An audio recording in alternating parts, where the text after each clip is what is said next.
Tudo bem com vocês? Na videoaula de hoje nós vamos conversar um pouquinho sobre o sistema nervoso. Bom, primeira coisa que eu gostaria de comentar com vocês é que o nosso sistema nervoso ele é organizado em dois tipos de sistema nervoso.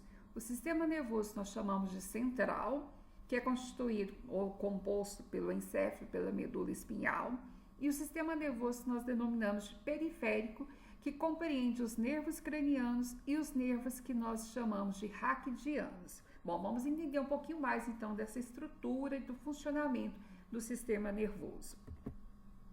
O sistema nervoso central, então ele é composto pelo encéfalo, e o encéfalo, pessoal, ele é formado por três estruturas, que é o cérebro, o cerebelo e o tronco encefálico. Então, esse conjunto, dessas estruturas vai compor, então, o nosso sistema nervoso central, juntamente com a medula espinhal. Aqui nessa foto, vocês podem observar, um pouco mais da organização, do sistema nervoso central. Então, nós temos os hemisférios cerebrais, nós temos estruturas importantíssimas como o tálamo, hipotálamo, cerebelo, nós já falamos, o bulbo, a ponte, o mesencéfalo, então são todas estruturas bastante importantes no sistema nervoso central. Aqui só mostrando um pouco mais dessas estruturas, aqui um corte mesmo de um sistema nervoso central, de um ser humano, para que vocês possam ver como funciona, como é. Bom, essas estruturas, então, em relação aos hemisférios cerebrais, Então, a superfície aumentada em alguns mamíferos é o local, a região que nós consideramos como sede da memória e dos nervos sensitivos e motores. E aí nós temos dois hemisférios cerebrais, o hemisfério direito e o hemisfério esquerdo. O tálamo é responsável pelos impulsos nervosos, do córtex cerebral, e também a região onde a gente atribui as alterações do comportamento emocional do indivíduo.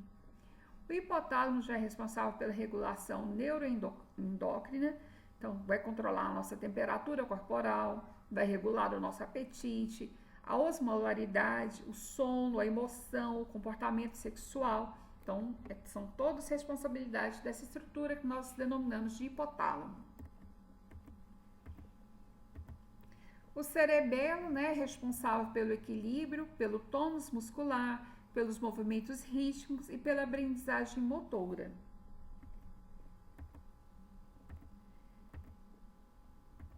Então, em relação ao tronco encefálico, nós temos o mesencéfalo, que é responsável pelos reflexos visuais, é o centro da nossa visão. A ponte, que é responsável pelo cruzamento das fibras nervosas. E o bulbo, que é responsável pela respiração, frequência cardíaca, pela pressão arterial, vômito, deglutição, tosse, espirro. Então, essas estruturas são responsáveis, têm essas funções no nosso organismo. A medula espinhal, nós temos nela as vias nós chamamos de ascendentes, que é a periférica, do sistema nervoso central, e nós temos as vias descendentes, que vai do sistema nervoso central para a periferia e é responsável pelos nossos atos reflexos, Aqui, mostrando para vocês as substâncias brancas e cinzentas presentes no nosso sistema nervoso.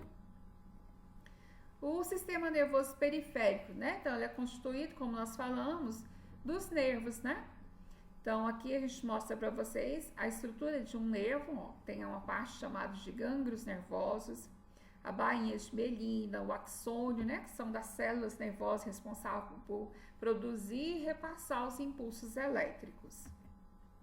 Então, os nervos cranianos, eles partem do nosso encéfalo. Nós temos um total de 10 pares nos peixes anfíbios e 12 pares nos répteis, nas aves e nos mamíferos, como no nosso caso. Então, eles estão relacionados com os órgãos dos sentidos, com os músculos da cabeça e pescoço e com as vísceras que nós temos. Aqui só mostrando então, cada par de nervo craniano está relacionado então com uma dessas estruturas, tanto no nosso organismo quanto nos outros organismos, nos outros animais. Os nervos raquidianos, eles partem da medula espinhal. É um total de 31 pares e estão relacionados com os músculos esqueléticos, com os músculos lisos, com as glândulas endócrinas. Estão relacionados com a questão dos movimentos, né? Da postura, relacionado também com o funcionamento, né? De órgãos como coração, é relacionado com as nossas glândulas, com o funcionamento delas. Bom, os tipos de nervos, né? Os gânglios. Aí nós temos 3 tipos. Nervos nós chamamos sensitivos, nervos nós chamamos de motores e os nervos mistos. Aqui mostrando nas fotos para vocês, né? Essas estruturas. Aqui mostrando então os nossos atos reflexos, como que funciona, né? Então nós temos um neurônio sensitivo, vai produzir impulso elétrico, vai repassar, que vai chegar num neurônio motor, que vai ser responsável então por esse ato reflexo. Aqui mais estruturas estão envolvidas, né? Então quando eu falo de ato reflexo, pessoal, por exemplo, eu vou colocar a mão em algo que está quente, aí eu tiro a mão, porque senão eu vou queimar. Então isso é um ato reflexo do organismo, que o nosso cérebro já trabalha para poder nos ajudar a evitar determinados acidentes, né? Nos machucar, sentir dor. Então, são todos atos reflexos, tá bom? Bom, a divisão funcional do sistema nervoso periférico é da seguinte forma.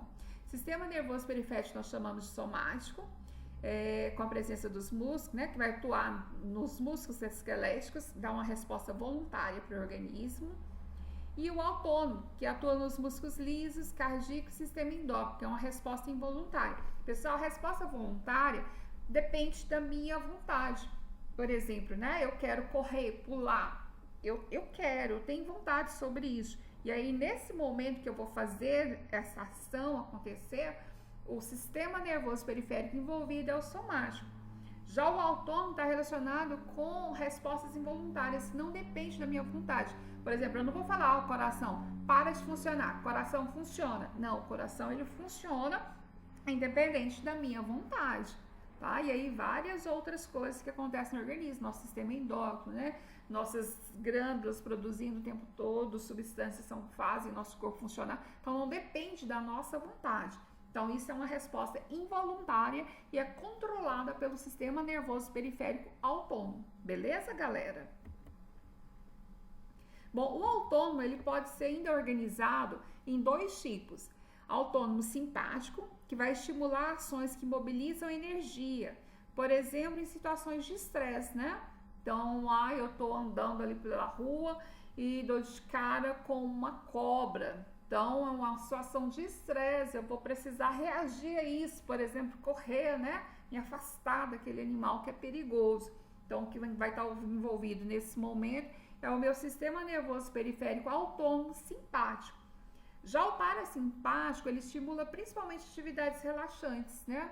Relacionadas a sono, por exemplo, dormir, descansar. Então, é esse sistema nervoso periférico autônomo parasimpático que vai agir nesse momento. Aqui mostrando, então, né, algumas funções do parasimpático e simpático. Então, olha lá, o simpático é responsável pela contração da pupila, estimula a nossa salivação, reduz os nossos batimentos cardíacos, contrai os nossos brônquios, estimula a atividade do estômago e do pâncreas, estimula a vesícula biliar, controla a nossa bexiga, promove a ereção. O simpático dilata a pupila, inibe a salivação, relaxa os brônquios, acelera os batimentos cardíacos, inibe a atividade do estômago e do pâncreas, estimula a liberação de glicose pelo fígado, estimula a produção de adrenalina e noradrenalina, são hormônios que atuam nas situações de estresse, relaxa a bexiga e promove a ejaculação. Então, são algumas funções que são relacionadas ao sistema nervoso autônomo, tanto parasimpático quanto simpático, como vocês podem observar aí na nossa figura. Ok, pessoal? Espero que vocês tenham gostado, né? Saber um pouquinho mais sobre o sistema nervoso. E é isso aí, vamos estudar agora.